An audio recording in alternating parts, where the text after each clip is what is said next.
حدود مهما طولنا، مهما قصرنا، مهما طالت أعمارنا في الدنيا أيها المؤمنون، ليس لنا إلا 4 حدود أن نتعداها ولن نتعداها. هي حدودنا في الدنيا، وغدا سنتعداها ونصل إلى الموت. أما الحد الأول فهو إلى الموت.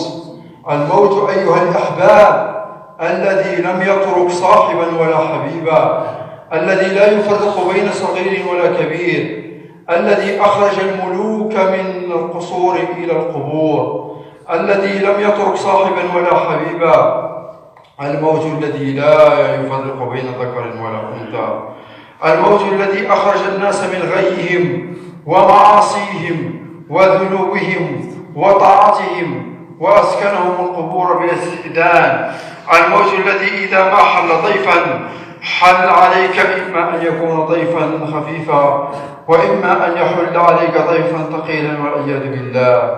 الموت الذي جاء إلى أعظم البشر رسول الله صلى الله عليه وسلم، الذي اشتكت به سكرات رسول الله صلى الله عليه وسلم، تدخل عليه ابنته فاطمة بنات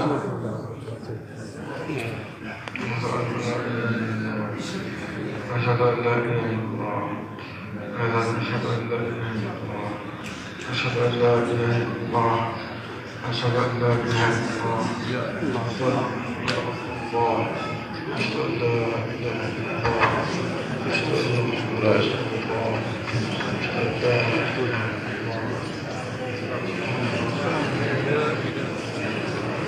لا لا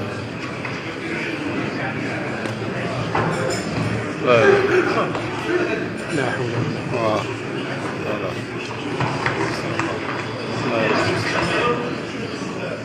لا لا